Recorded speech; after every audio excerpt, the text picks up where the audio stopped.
We're continuing today on our journey through the suttas, and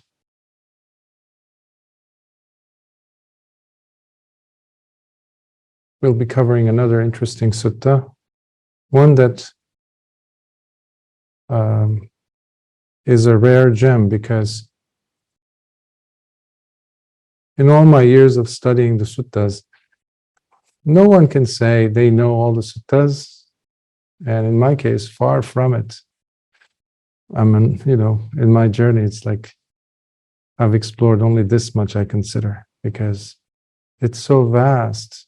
Not just the contents of the suttas, the numbers, and how many suttas are there and to be explored, but also the mind has to be ready when it comes in contact with a specific sutta, and one that challenges the status quo, one that shakes us up.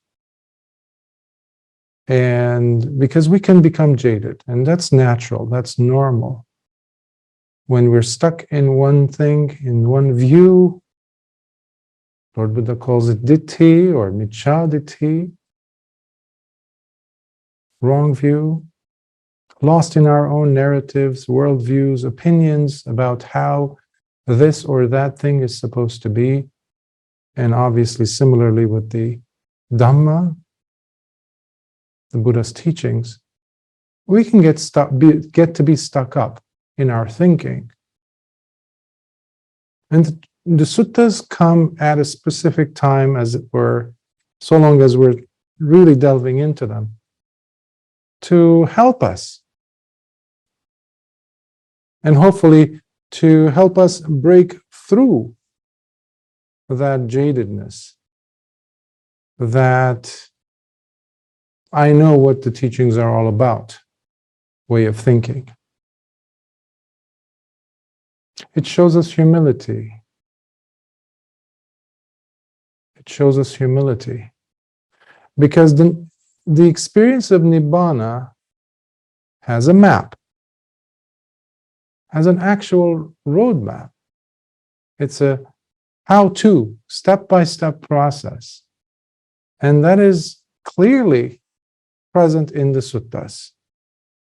And my attempt has been, for all this time, working with the suttas and trying to introduce them to students, to listeners, is to look for those suttas that could help us to make your job a little bit easier, to give you kind of like, what would be an interesting sutta to find on that roadmap to Nibbāna, because they're all there.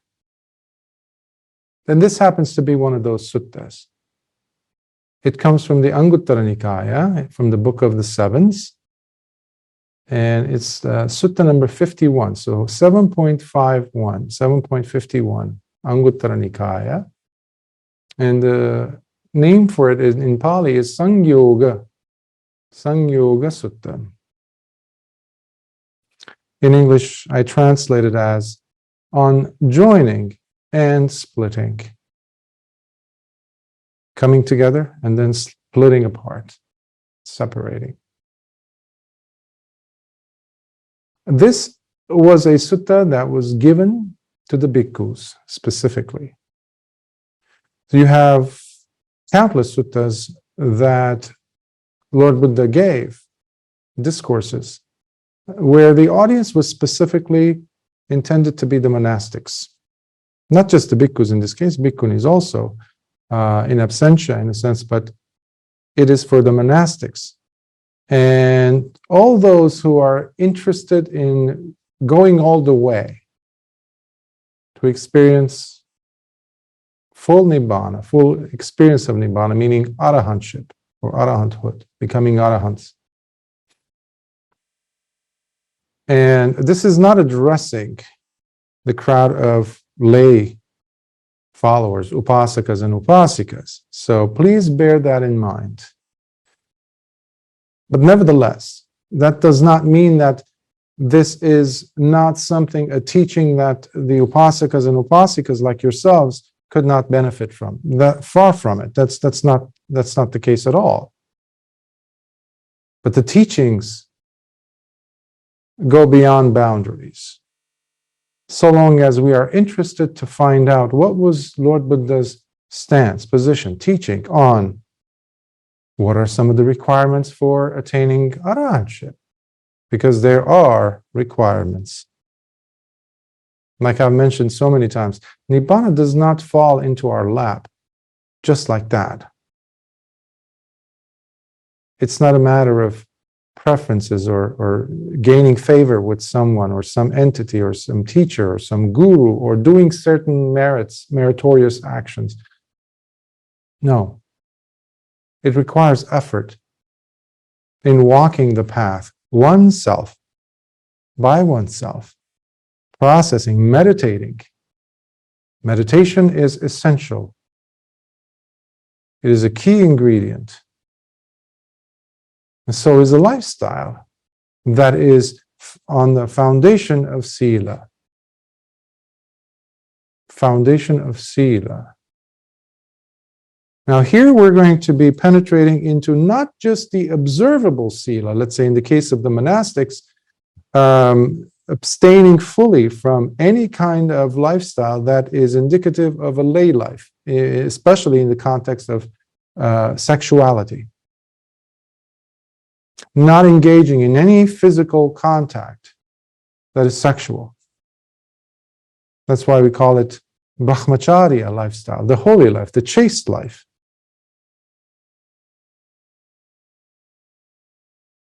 That is on the outside, what is observable. Here we're going to be exploring how Lord Buddha translates that, how that sila has to be permeating throughout the thinking, the emotionality of the person, not just the observable part of abstaining from sexual acts, for example. Not just that, not just the physical, the appearance-wise, the superficial, if you will, but penetrating deeper than that. What is going on in the mind? Because the person might be in robes, and yes, for all intents and purposes, they're not engaging in any sexual activities, but in their minds they are. No one's looking. No one's checking. How are they functioning emotionally? What is behind their decisions? Is there preferential treatment because you feel somewhat of an affection or attraction, rather, towards someone, be it a layperson or a monastic that is around you, that you get to see? So here Lord Buddha goes deeper into the crux of the matter, what really needs to be taking place vis-a-vis sexuality and the interest in it, because that is a big, big hurdle on the path to attaining arahantship. Again, this is for the monastics, because prior to arahantship, you already have the 3 stages of noble discipleship. Sotapanna, Sakadagami. At least these 2 are ones where they give you the whole spectrum of a lay life, while you are completely on the foundation of the Dhamma, living a pure life, living a noble life, Arya Savaka life, engaging with all of the activities and responsibilities, including sexual activities, of a lay life that comes with that. However, this is again speaking directly in terms of individuals who are going all the way to arahantship and what needs to be taking place. So this one is, the sutta is from the Anguttara Nikāya, AN 7.51. Saṁyoga Sutta on joining and splitting. Here we go. Bhikkhus, I will give you an explanation on joining and splitting. Now listen and attend carefully to what I shall say. Yes, Bhante, replied the bhikkhus. And what, bhikkhus, is meant by joining and splitting? Bhikkhus, when a woman pays attention to her internal femininity, she attends to her womanly charm, deportment and characteristics, mannerisms, behavior, attractiveness, appeal, and ways of seduction, including the way in which she gauges her inner desires and interests, while projecting her femininity, her feminine movements, her physicality, and her feminine voice, intending throughout the kind of impact she desires to have on others around her. Arousing lust within herself, she becomes stimulated and takes much delight and gratification in it.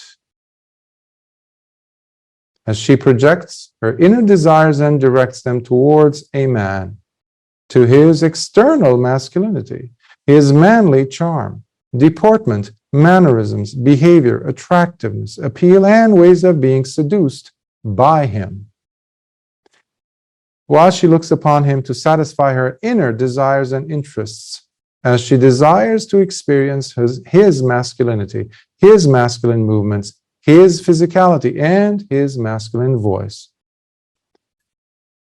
This is what the world teaches us, however, the opposite of what Lord Buddha is going to be telling, but he's basically breaking it down into its nuts and bolts, if you will, regarding the genders, regarding a woman and a man. And how is a girl from a very young age brought up? Expecting what? Pervading what? What is her worldview in regards to her place in society, in her community, in reference to her own being a certain type of a person, in this case, a female? So you have certain drives. Lord Buddha is pointing those things out. Things that you don't read anywhere, even in Western psychology. I've never seen this much of a breakdown. Even in sociology, books related with sociological interests, he's breaking it down. The mannerisms, the behavioral education that a person goes through. In this case, he started with a woman, but in a minute he's going to be addressing the same thing, the same upbringing, if you will, of an individual by the society, and the expectations that are placed upon the person, so that you can find yourself to be valuable. That's another thing. Appealed, accepted, to feel accepted, that you matter. Because let's pick because Lord Buddha started with a woman, let's start with the woman here also.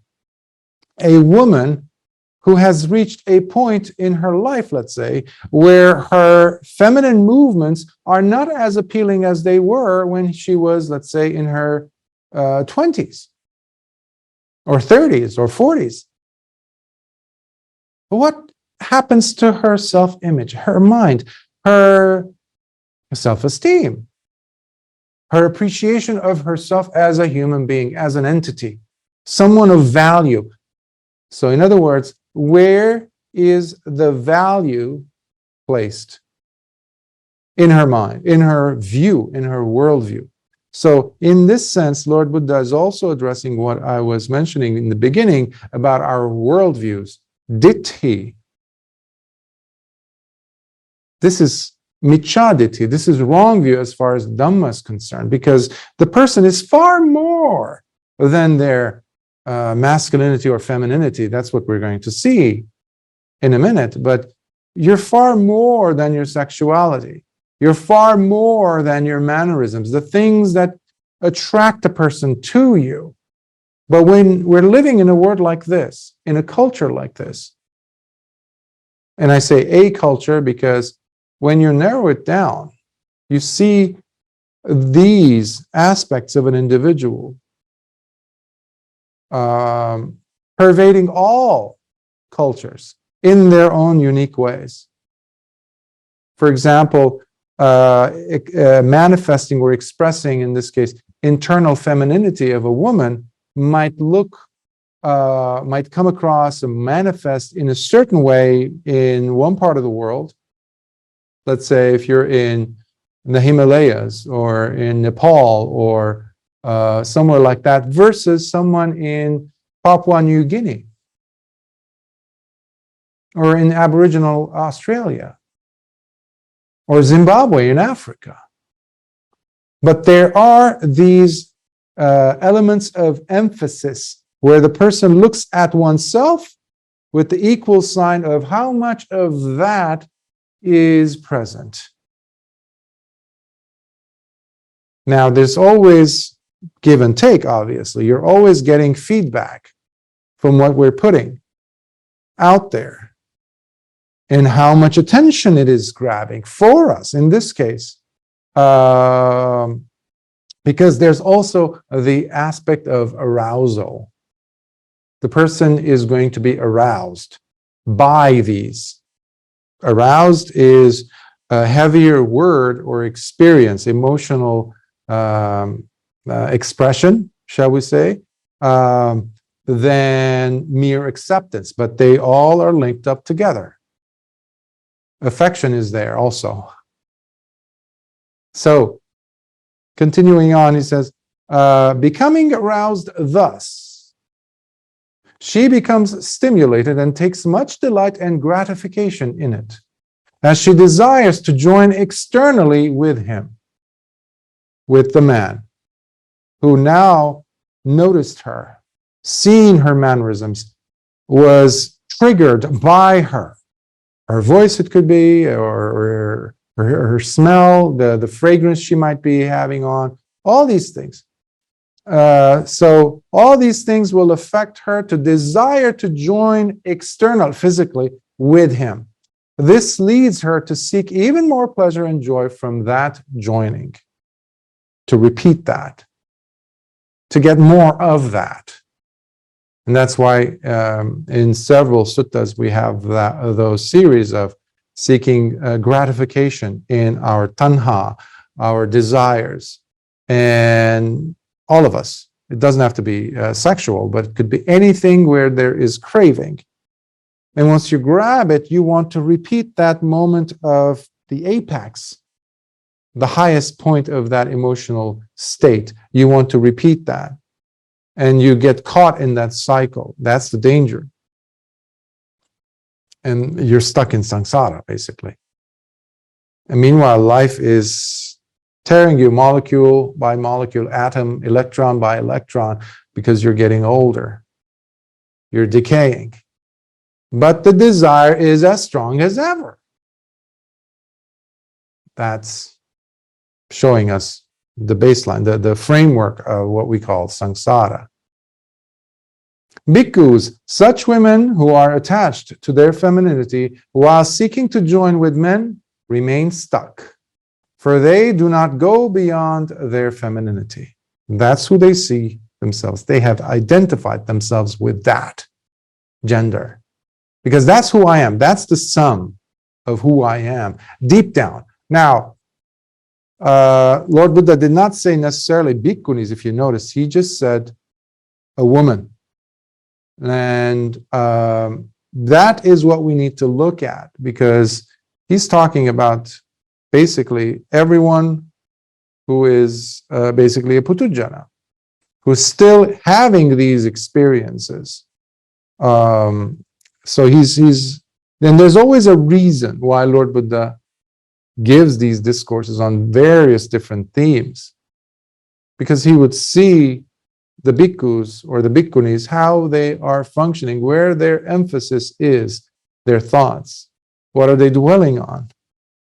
What keeps coming up? The obstacles that they're running across, especially because bhikkhus and bhikkhunis had to go on pindapada. And that doesn't mean necessarily only going to the village about 1 kilometer away. No. That means also coming outside of their kutis and meeting each other. bhikkhus and bhikkhunis. And why do we shave our heads? Why do we wear the same robes? Why do women have to cover up their naked shoulder? They can't be like us, like guys, like, like bhikkhus. You can't just walk like this. Because Lord Buddha tried to put all kinds of, not restrictions, but measures, protective measures, so that the mind will not look at the other monastic in terms of, I'm a woman, you're a man, or I'm a man and you're a woman. That cannot exist with the holy life. It's impossible, because we walk away from a lay life when we are ordained. That is pabbaja. When you're going forth, that's it. Even before becoming a bhikkhu or bhikkhuni, you walked away from that life. You are dead to that life. That's what it means. That's what the robes represent. You are dead to that, because the robes came from a cremation ground that used to wrap a dead body. That's what the bhikkhus would get and wash until it's white, and then dye it with the appropriate color, and then wear that to remind them. And sometimes the robes would have stains on them of its previous inhabitant, the dead person. And that would be really appealing to some monastics, because that would definitely remind them, hey, you're not who you think you are.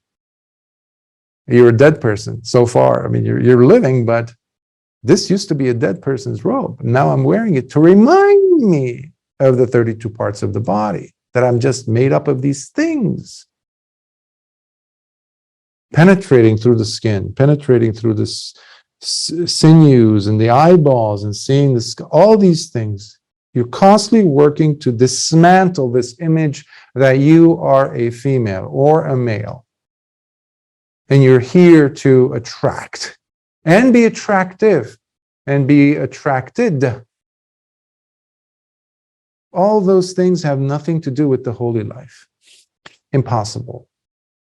Similarly, because when a man pays attention to his internal masculinity, he attends to his manly charm, deportment, and characteristics, mannerisms, behavior, attractiveness, appeal, and ways of seduction, including the way in which he gauges his inner desires and interests, while projecting his masculinity, his masculine movements, his physicality, and his masculine voice, intending throughout the kind of impact he desires to have on others around him.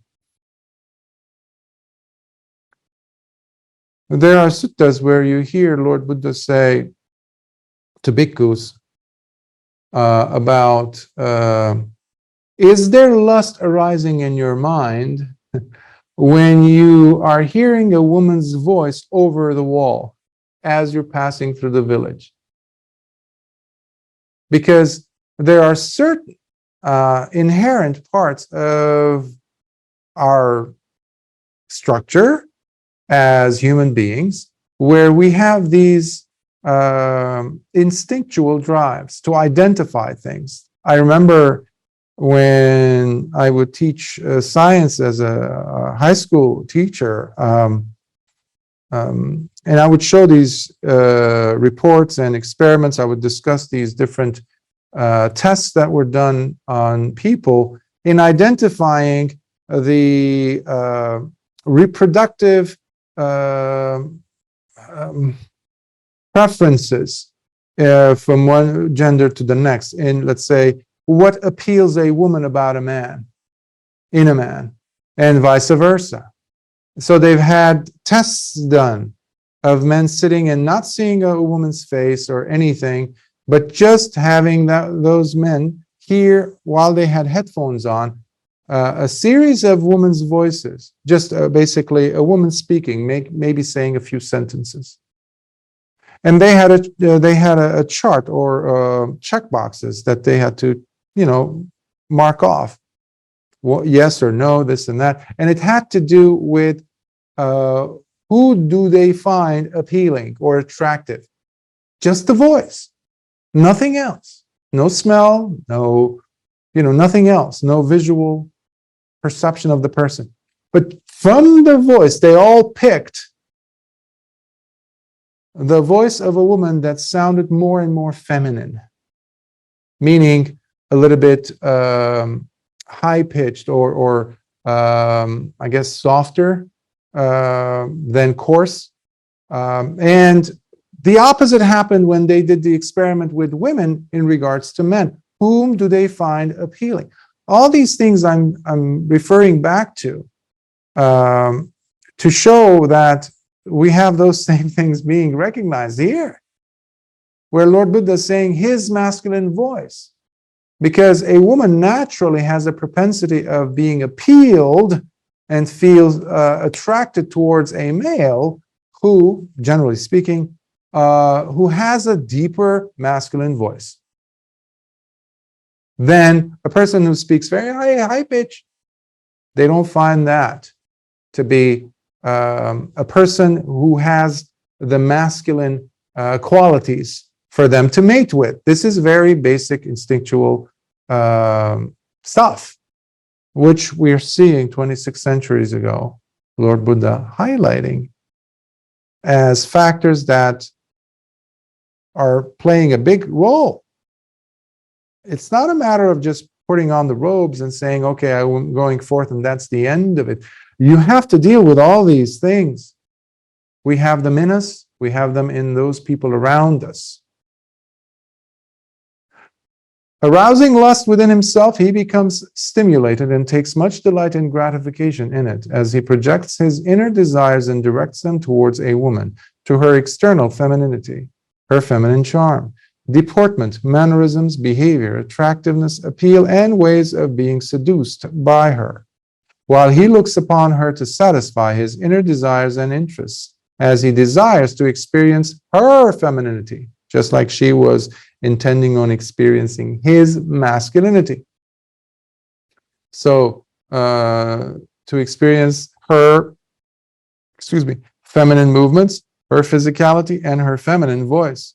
So these are, when you break it down to the most basic levels of human psychology, you also see how these things make each of these genders feel complete, more alive by having themselves be exposed to this. Let's say a male looking at a female, mannerism, physicality, or voice. We call that, we use the term, the verb enjoying. I'm enjoying her company. What is that? We're enjoying each other's chemistry. What is that?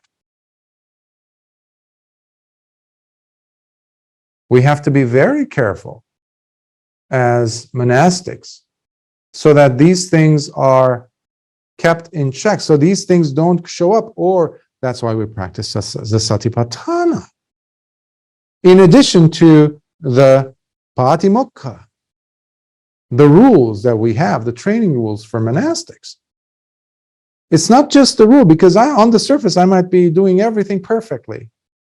But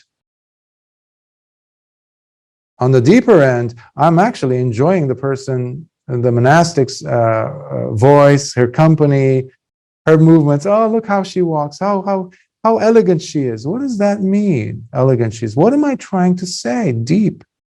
What's going on deeply inside of me when I see that? What's happening? In other words, I'm being seduced. I'm enjoying being seduced. That's what Lord Buddha is saying. There is the need to be seduced by the other person's mannerisms, movements, voice, etc. That's why just doing sila is not enough. It has to transform itself into adisila, higher virtue, where it is the mind that is observing all these things constantly. Sati is with you constantly. Becoming aroused thus, he becomes stimulated and takes much delight and gratification in it, as he desires to join externally with her. This leads him to seek even more pleasure and joy from that joining. Bhikkhus, such men who are attached to their masculinity while seeking to join with women remain stuck, for they do not go beyond their masculinity. Therefore, bhikkhus, this is what is meant by joining. There have been cases where many bhikkhus and bhikkhunis were expelled, defeated, parajika we call that, defeated because their journey in attaining the holy life in robes was, it was like a miscarriage, if you will. It's gone. And in that life, they cannot be allowed to wear robes again, illegitimately. Unfortunately, we're not living at that time period where the rules and regulations are kept alive, and people have accountability and responsibility to bear for actions. We don't have those anymore. So you have cases where bhikkhus and bhikkhunis, monastics, who might be going ahead and doing things that there's no ramifications, there's no consequences. So I'm not going to speak to that at this point, but they're there. They happen, unfortunately. And that is also indicative of the sasana's state at this moment, the dispensation of Lord Buddha. However, even at the time of Lord Buddha, you had cases where there is a case between, this might be shocking for some, but there was a mother and a son living, normal household life, but the son had the desire to go forth to take on the robes. The mother didn't like it, and it was a very, they were, there was no father there, so it was just them taking care of each other. So finally she agrees. And so he goes and he goes forth and eventually becomes a bhikkhu. Now later she comes in and says to her son, I want to also ordain. The son finds that very moving, and he encourages her, and she also becomes a monastic, and she also becomes a bhikkhuni. But because they're a mother and a son, they have interactions. They have interactions so often, and people were looking, people say, oh, they're mother and son, I guess it's okay. Eventually, it gets to a point where they even engage in sexual acts. This is happening at the, in the earlier days of the sasana. So mother and son have sex, and they're both monastics. They failed in all of these categories of observing. There's a reason why Lord Buddha explains these things in detail. These things don't fade with time. They're always there. They will change shape, but essentially they're all there. The desire to be seduced, to seduce. The outside appearances might change. So whether you're being seduced in a lay life or whether you're being seduced as a monastic makes no difference as far as the drive is concerned. However, of course, it is absolutely deplorable for a monastic to want to bring that mindset into the monastic life. Of course, anytime that you see that that is your favorite dwelling place in your mind, in your heart, to be engaging in these thoughts, there's no harm in saying, Bhante, I want to relinquish the holy life. You say that 3 times, you make sure you're saying it with a clear head, because you're going to have to go through the whole process otherwise if you want to come back.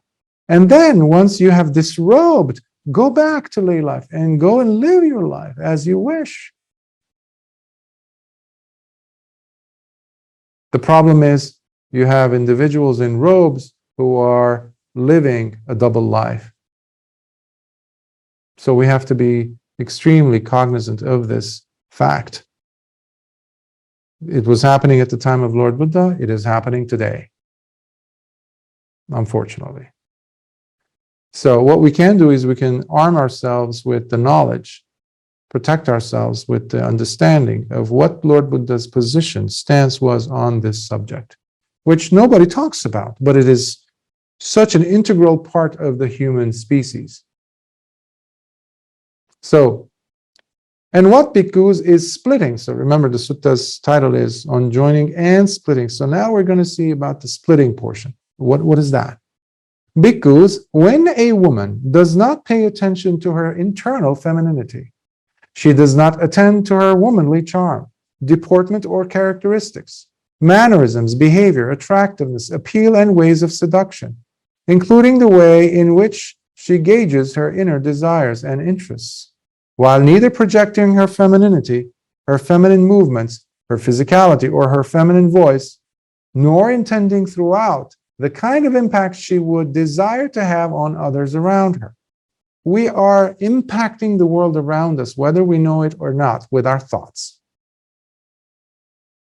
Samma Sankappa of the Noble Eightfold Path, the second portion of the Noble Eightfold Path, is not just about what's happening inside us, but it's also about the intention, the intending process, if you will, the intentionality in our drives, meaning it also shoots outward into the world around us.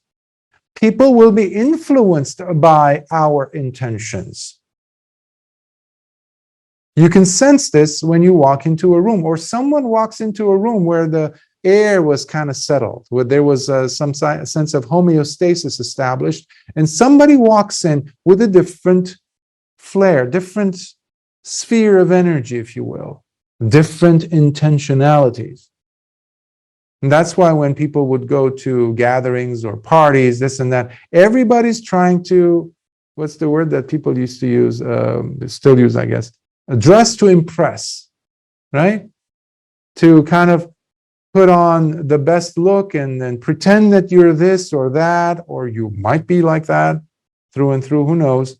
But people will sense your intention, even if you don't have the look for it. If someone wants to harm you, their intention will reach you before their hands did, before their weapons did. Their intentions have moved you into feeling, I don't feel safe around this person. I don't know why. They look very nice. They look very kind. They even use kind words. But there's this thing. You know, sometimes people have come in and offered dana as a bhikkhu, and you know something's off. You sense it. You know, the heart is not in the right place, if you will. You know, maybe it's a matter of impressing those around them, maybe to show to others, hey, just look at this. Especially when they announce what the gift is to the whole public. Bhante, I'm giving you this, and this is this, and this is, oh, I worked so hard for this, and then this, and then that, and then this, and now I'm giving it to you because I have worked for 7.5 months to prepare this, and here it is, and voila. Who was that dana for, really? It puts you in a tough spot because, in a way, you see what's going on, and even those people who are present also see what's going on, but you also want to give them at least a smidgen of some merit to gain from this. Something. You know, otherwise it's pretty embarrassing when you say, well, you go ahead and then enjoy that. Because obviously you did this for the whole thing for yourself.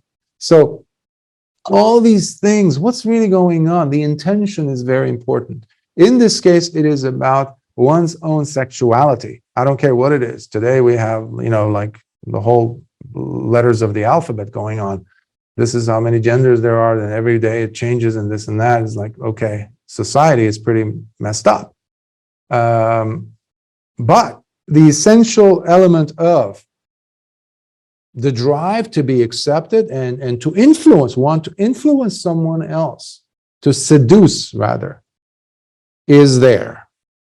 It doesn't matter what shape it comes in, but it is there. The movement, the impetus is the same. And that's what Lord Buddha is trying to put attention on. In this case, this woman, she has no business with that anymore. She's done with that. She's beyond that, because she says, nor intending throughout the kind of impact she would desire to have on others around her. So when you had royal ladies from the court, from the Khattiya clan, Lord Buddha's clan, caste, who relinquished their hair, their perfume, their status as nobility in the court, and walked all the way to Vesali, barefoot, mind you, just to get ordained. You don't have that today in people. People don't want to do that. They look at the giving up. The person has really given up. She doesn't care about her femininity anymore. But today, I mean, I mentioned it once, I think, I met a few individuals. One person had taken temporary ordination, so she was a Samaneri for, I think she took it for about a month and a half or a month. And one time we were talking about the teacher, so we're keeping out, you know, I was a layman at the time. So she's in robes, and I got to see, and I was like, I thought I was seeing things, you know, wrong things. And I looked, I was like, no, it's my eyes.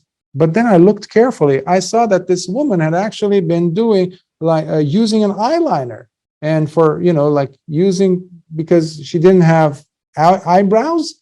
So she was, I don't know what you call those, like she was using like a marker or something to paint herself new brows every day, and also do her eyelashes.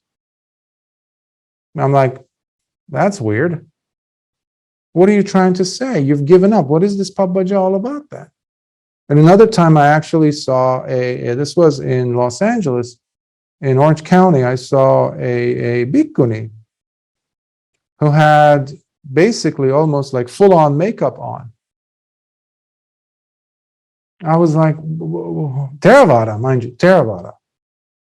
I was like, this is like, my brain is really, I'm struggling in my head to kind of understand this.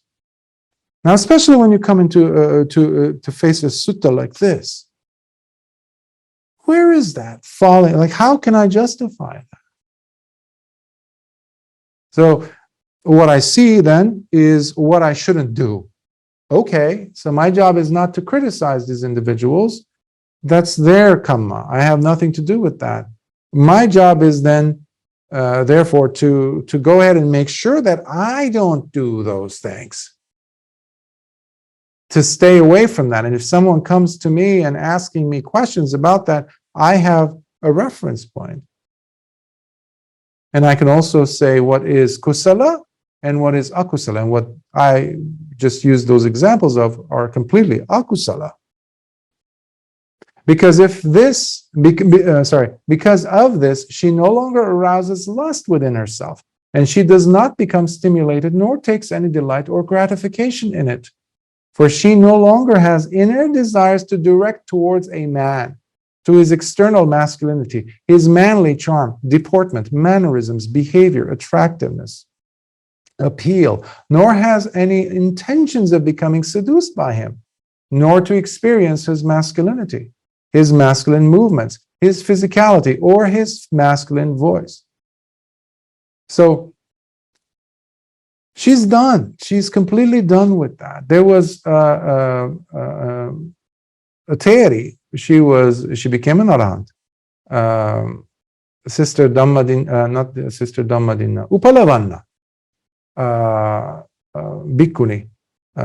She was so beautiful when she was a laywoman. They say kings and royals would come and offer her, you know, like, just marry me, just be, at least, you know, can you be a courtesan or something like that? They wanted to possess her. And in the suttas, you see, she's apparently very, very beautiful. You also see her in the Therigata, verses of hers. And she says, I'm done with this. I don't want this. And she becomes or by the way, her cousin also wants to marry her. And he wants her and to engage in sexual acts with her. And she's like, I'm done. I don't want, and she goes forth. She becomes a bhikkhuni. And not only that, but she becomes an arahant very quickly. Now, because of her cousin being so desiring of hers and having a lustful mind, and in those days there were not as many rules as far as a bhikkhuni living within the protection zone of where other bhikkhus are. So there were times when bhikkhunis were also having kutis, things like that, and they were basically defenseless in the face of some marauding or some bad intentioned people coming and doing things. So her cousin comes one day and knows where the kuti is, and he hides underneath her bed. And she comes home after listening to a Dhamma talk, and she comes to her kuti, and she's an arahant. She's an arahant, Venerable Upalavanna. And her cousin comes out from underneath the bed and wants to assault her, wants to rape her. And she says, friend, what are you doing? This is beyond wrong, because you're attacking, you're doing something extremely, extremely damaging to you. It's no longer just a woman that you are perpetrating. This is an arahant.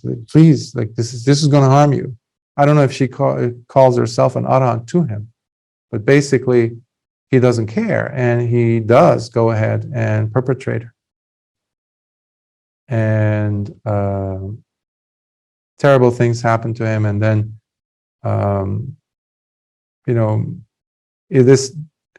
she was an arahant. It was not going to affect her one bit, except for the physical part, of course, because an arahant is detached from all that. She was not enjoying, she was not even thinking about any of those things. You are beyond the body.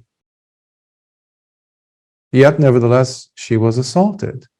And Lord Buddha had to make certain precautionary measures about that, and using that as a precedent, and from what I recall, but from reading in the suttas. So this is something that is really important to bear in mind, because you need to at least protect it in your mind. She did not falter. She did not have the intention of, or even enjoy any part of that. She gave all that up. She's an arahant. And we can still talk about her today, 2,600 years later. No longer become aroused thus. She is no more stimulated, nor takes any delight or gratification in such things. As a result, she splits from them. Here's the splitting part. She splits because you are almost going against your own genetic or biological instinct as a species, as part of the human race, as part of your gender. You're splitting from those instinctual tendencies. For she neither desires to join externally with another, nor seeks pleasure or joy from any kind of such joining. Because, bhikkhus, when beings are thus no longer attached to their femininity, they stop seeking to join with men, as they are no more stuck, for they indeed have gone beyond their femininity. Even a deva cannot say that. That's why a person who is keeping sila, even as a sotapanna, or sakadagamin, or anagamin, especially as an arahant, you are far greater in status than many of the gods, because they don't know how to keep precepts. You do.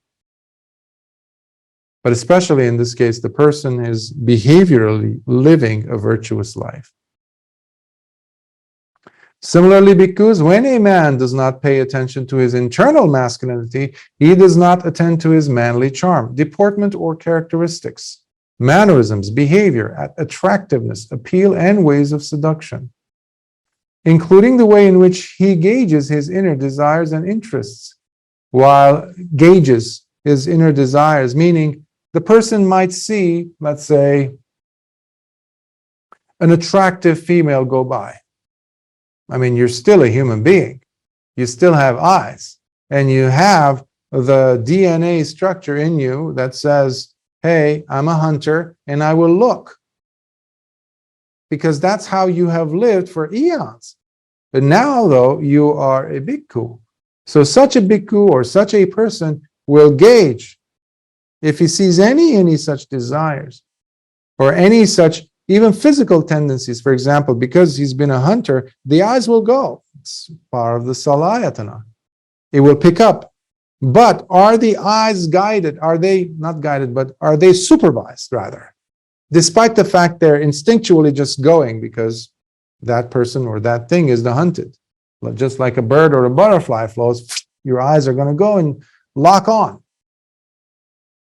Is there sati? Meaning, is there sila? Meaning, is there chetana?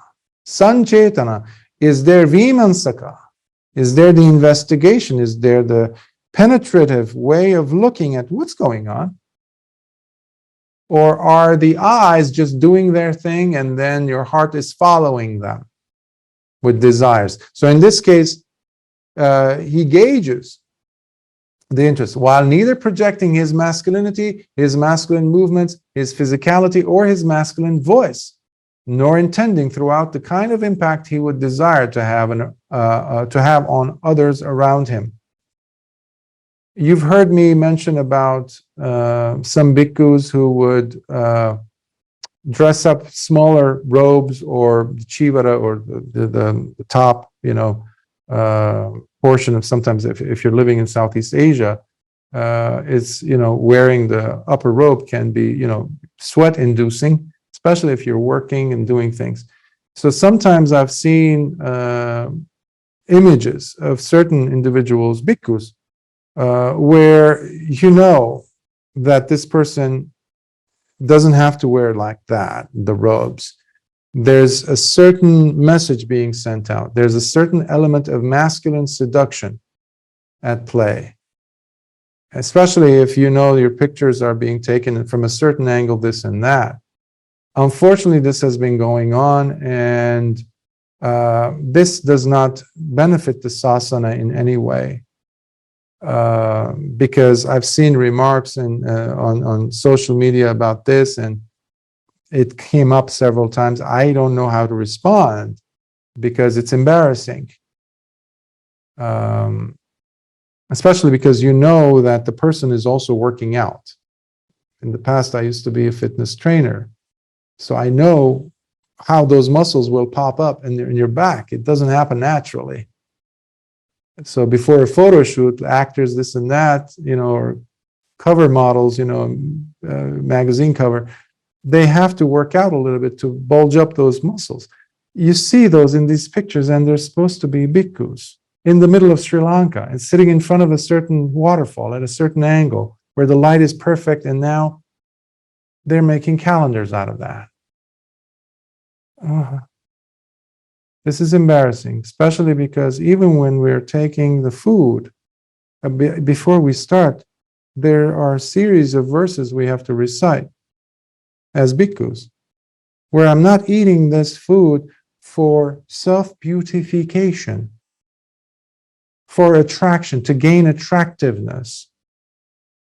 Here we see Lord Buddha use your masculinity to show up, to attract, to seduce others, or even to make other bhikkhus feel less than you.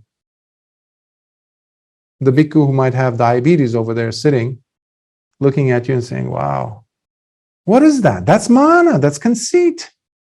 Well, how is that helping the holy life? Really? Tell me. When I became a bhikkhu, you have to shave your head and all that. So, but you don't trim your, like in this case, I have hair, growing on the shoulder and things like that. It's like we don't do any beautification. And I was having a video chat with one of my relatives, and they have children. And the children are very honest. They ask questions. Why are they like that? Why are your hair sticking out, uncle? Like, why are they sticking out of your ear and stuff like that, So you have to let go of things. You have to give up things. How is this look that I have now impacting these people around me? Will I get accepted by them in the future by doing this? Or will I be rejected? That is the big problem. Why do we seek acceptance? Because it's the opposite of being rejected or dejected. But if the person's mind is set on the holy life and the goal of the holy life, you're ready to split up. That's a relationship you've split from. That kind of a lifestyle. You're moving to your next meaningful relationship with the Dhamma, if you will. Because of this, he no longer arouses lust within himself, and he does not become stimulated nor takes any delight or gratification in it. For he no longer has any inner desires to direct towards a woman, to her external femininity, her feminine charm, deportment, mannerisms, behavior, attractiveness, appeal, nor has he any intentions of becoming seduced by her, nor to experience her femininity, her feminine movements, her physicality, or her feminine voice. No longer becoming aroused thus, he is no more stimulated, nor takes any delight or gratification in such things. As a result, he splits from them. For he neither desires to join externally with another, nor seeks, pleasure or joy from any kind of such joining. Bhikkhus, when beings are thus no longer attached to their masculinity, they stop seeking to join with women, as they are no more stuck, for they indeed have gone beyond their masculinity. Therefore, bhikkhus, this is what is meant by splitting. Bhikkhus, this is the explanation on joining and splitting. Sadhu, sadhu, sadhu. I hope this sutta helps, because it is, we're living in a time period where there's so many things that are adhamma going on. And recently I was informed about certain things, certain bhikkhus claiming to identify themselves as this gender and that gender and promoters of that. And my jaw dropped, as they say, because this has nothing to do with the life of a bhikkhu. We've given up all that. We are dead to that. You can't claim yourself as, oh, I identify as a heterosexual, as a homosexual, as this, as that, as... None of that apply. They have no place in the brahmacharya life, in the holy life.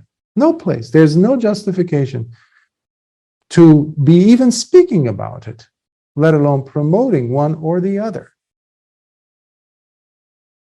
But this is the time period we're living in, where many people are bringing their own issues, their own agendas, their own causes, their noble causes that they want to bring, and use the robes as a way to advocate for that, as if giving them more legitimacy or a platform to speak from.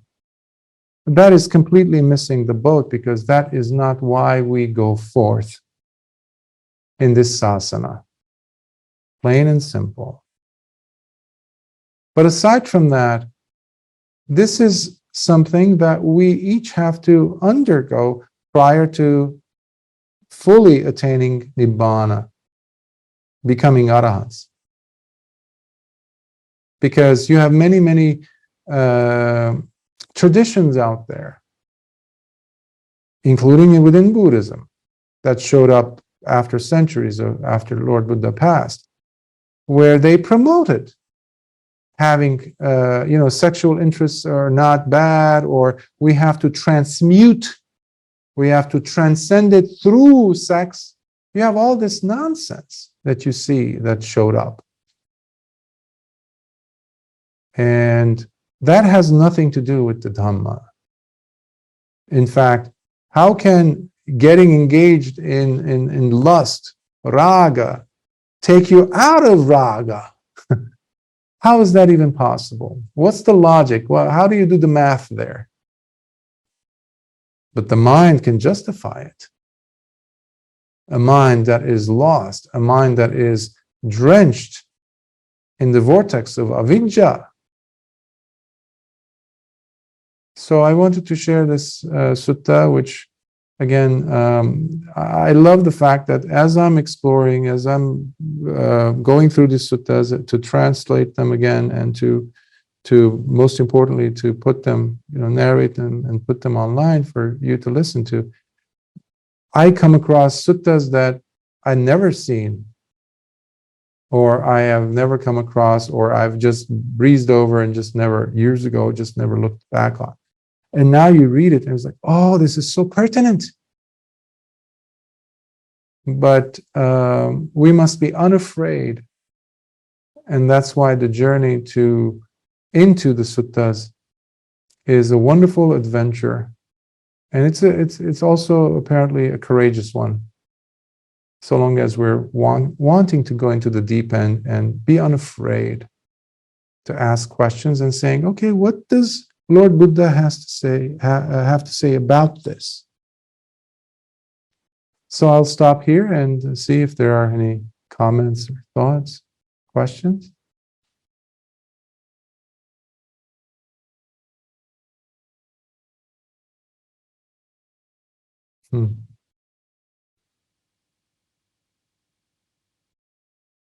You also have in the Sutta Nibbāna, which is part of the earliest suttas that we have.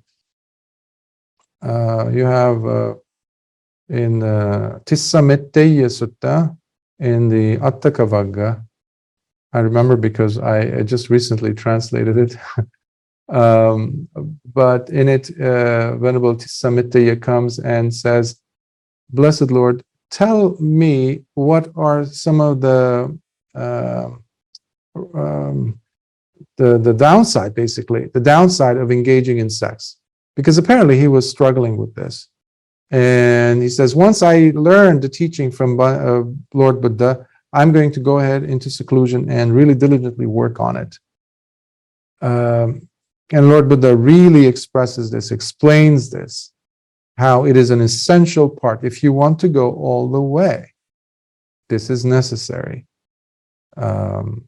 If you want to go all the way to becoming an Arahant, that is. Again, this need not cause listeners or viewers to think that, oh, I have to give up, but I'm a lay person. Please, that is not the case here. He was addressing bhikkhus, monastics in this case, not lay people. So,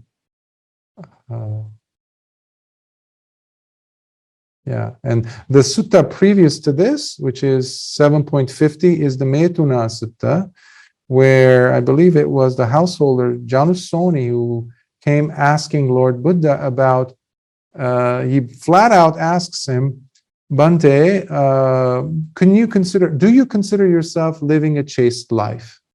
He's curious. And Janusoni also was, I don't know at that time if he was a noble disciple, but he was later. He asks him, and Lord Buddha says, if it would be mentioned about anyone that there is such a person who has been living the life with chastity and with virtuous character, then it has to be me, he says. And he lists, it's a beautiful sutta. So they work hand in hand. Lovely. I mean, they are so lovely, in a lovely way, linked up together. They open and fold into each other, these suttas, theme-wise, especially. even though they go in numbers, sixes and sevens and books of the sixes and stuff. But I thought that would also be interesting for you, if you like. The Maituna Sutta, and that's also available. Also, I've narrated that, so you can listen to it or read it in different sources online. It's a wonderful sutta because it sheds a lot of a light, basically, on what followed next, which was this sutta, Saṁyoga Sutta. So if there are no questions, Patissa, you have a question? Thanks very much, Bhante, for the reminder. I am recall of several suttas whereby I think it was mentioned that when a person has attained the arupa jhanas, I mean, we are not even talking about noble disciples. I mean, this person doesn't even necessarily needs to be in the Dhamma. Okay. And if someone were to come up to him and even mention about the fourth jhana, he's going to puke in disgust. So I guess I'm trying to figure out what this person who has attained the arupa jhanas is how he's going to react when he look at the current state of the sasana, where bhikkhus engage in sensual indulgences, sensual pleasures, even sexual thoughts. It's you don't have to be an Arya Savaka to be in the Arupa Jhanas, for example. But it's like, hot air balloon that it's full of air, and you are taking off, and suddenly someone grabs hold of one of those ropes and attaches it to a rock, a huge boulder, and now you're stuck. So it creates a lot of friction.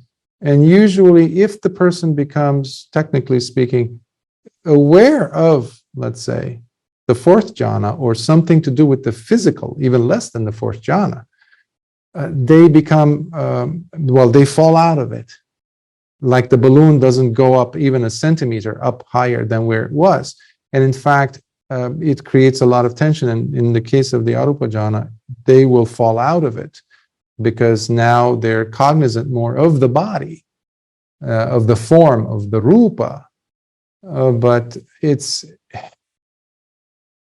Years ago, I would see, a bhikkhu's picture of, walking, in a noble way, let's say, just wearing robes, nothing.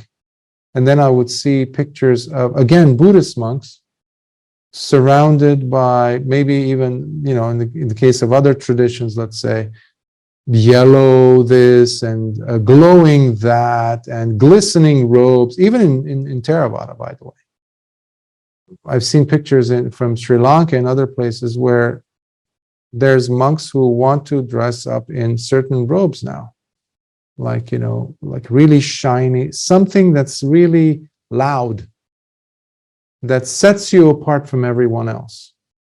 So earlier I was mentioning about that bhikkhu who, or Ajahn, who is, working out and wearing tight chivara and, to show off something, to set himself apart from others. That's the physical type of showing off. In this case, it's the, prestige of look at me, because the other bhikkhu is chubby, let's say. He's not going to have time to work out. Versus another bhikkhu who likes to have a beautiful temple built by the king, let's say. Or in Thailand or something, you have beautiful wats. That's it. You look inside, you peek through, and where are the bhikkhus? Who's the Arahant? Where are the Arahants? That's my question. Where is the Arahant in all of this? And some time ago, I was pondering such questions, and I was like, and as a solution for myself in facing all of these things, these sad things that bring us down like that balloon, whether it's that bhikkhu or the sayadaw or the ajahn sitting in front of like on a chair that is hand-carved wood or gold and things. Well, did Lord Buddha have such seats? But the question that came to mind was this: how is this helping me now? If I'm sitting on such a throne, how is this helping me now to get me to Nibbāna?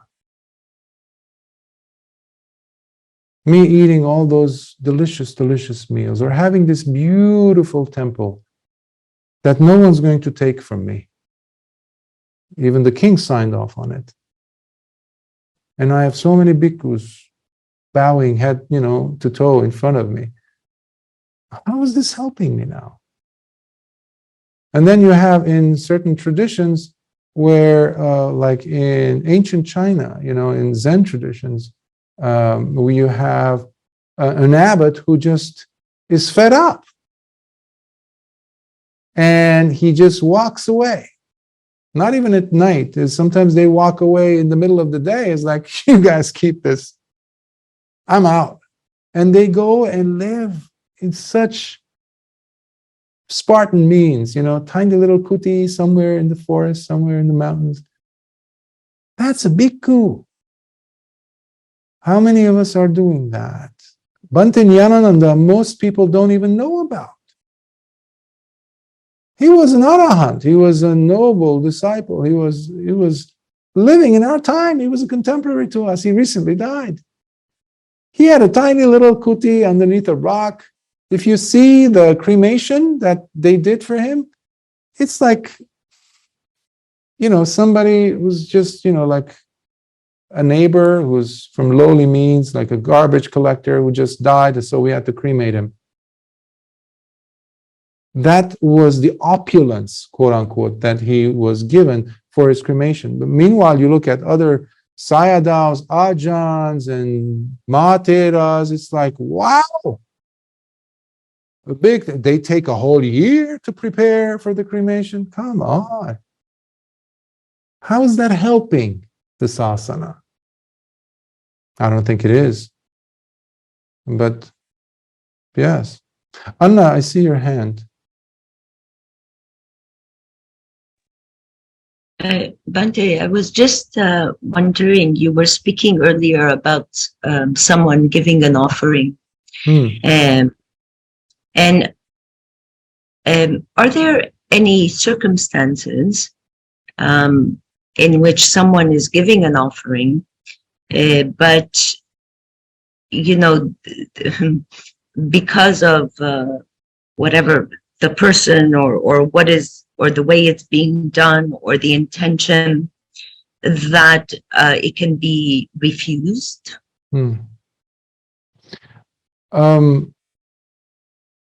The situation I was in, I did not have that, shall we say, the luxury to do so, but I did ponder it. But then I thought, how is that helping the situation now?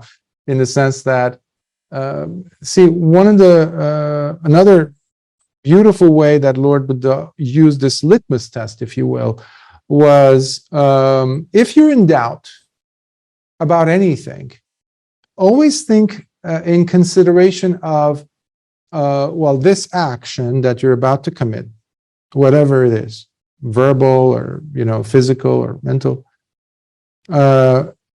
is this going to help induce or bring up more faith in the people around you for the triple gem, the Buddha, Dhamma, and Sangha? In this case, the laity, all those people who were maybe inspired even at that moment. Maybe their radars are not that refined to identify the kusala from the akusala. So they might have been were moved by the gestures, let's say, of such an individual. And for a bhikkhu to completely flat out reject such a thing, that might have shocked the others. It might have been very apt and proper for that particular person, however, the donor to be jolted into like, no. So if it were a private affair in a sense, where she or he was giving, I would have said something and probably turn that into a Dhamma discourse and leave it at that. But again, this is, it has to be done by the monastics, based on one-on-one basis, basically, and how another bhikkhu might have handled it. It's up to them. So, it's a very difficult position, but there is the story from the suttas where you had one Brahmin who came in and he was very upset because many of the young, the young blood, the new generation, their sons basically were going into, the monastic life. They were taking on the robes and becoming bhikkhus. This is, earlier days. So he comes and just says words and that are mean and just cursing and using a lot of nasty words, and Lord Buddha's sitting there and just no expression. And then the man says, "Don't you have anything to say?"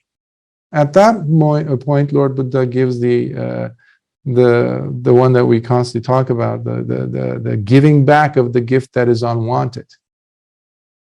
So that might also be a way of, but the context is very important. Are you surrounded by other students that might be negatively impacted? Albeit you're coming from a purely Dhamma and Metta place. Because even demonstrating full-on metta to such a person might be wrongly perceived. So I don't know if that adequately answers your question. And there's another sutta, again from the Anguttara Nikāya. It's called the Dana Mahaphala Sutta. I think it's also from the Book of the Sevens, if I'm not mistaken. And in it, Lord Buddha lists the types of dana, giving. And in it, he shows how even if you have good intentions, but the intentions are good in the sense like, well, if I do this because I'm doing this because my parents did, that is not pure, intention, of course. Yeah, you will gain the merits of that. And you might even end up in the Brahma realm, depending on, what the gift, how the gift was and presented and what you did for it, etc. You handed it yourself because it makes a difference. And then though, once that time is up, it's like a piece of stick, they say.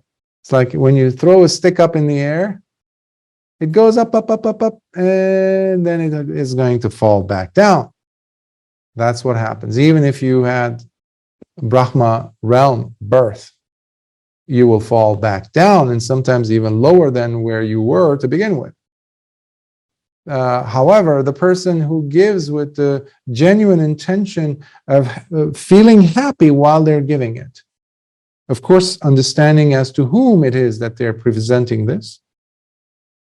If you're seeing Lord Buddha in your mind, imagine yourself sitting there at the feet of Lord Buddha, surrounded by hundreds of Arahants. And it's, the stars are shining, the light, the oil lamps are going, and you just came back because you're coming in and it's like it's past sunset, and you apologize and you say, "Bhante, I'm sorry, but I just finished work in the office. So, but I wanted to give you this. Please accept." And you see that, and whoever it is that you're giving the gift to, if you see that in your mind's eye, in your heart, and you feel extremely jubilant for that, just because of the fact of what this means to you, and you realize this is not just a gift, this is far beyond that, this is beyond time and space. And you have a deeper appreciation of the Dhamma at that moment because you cut, especially if it's something valuable to you and how much it took from you to get this here. But your connection to it, you're severing. And that person,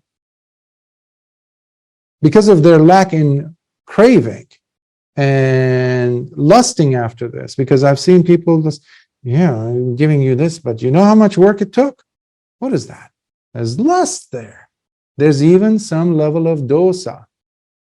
But if you don't have those, that means you don't have the 5 lower fetters, which means the person is at death.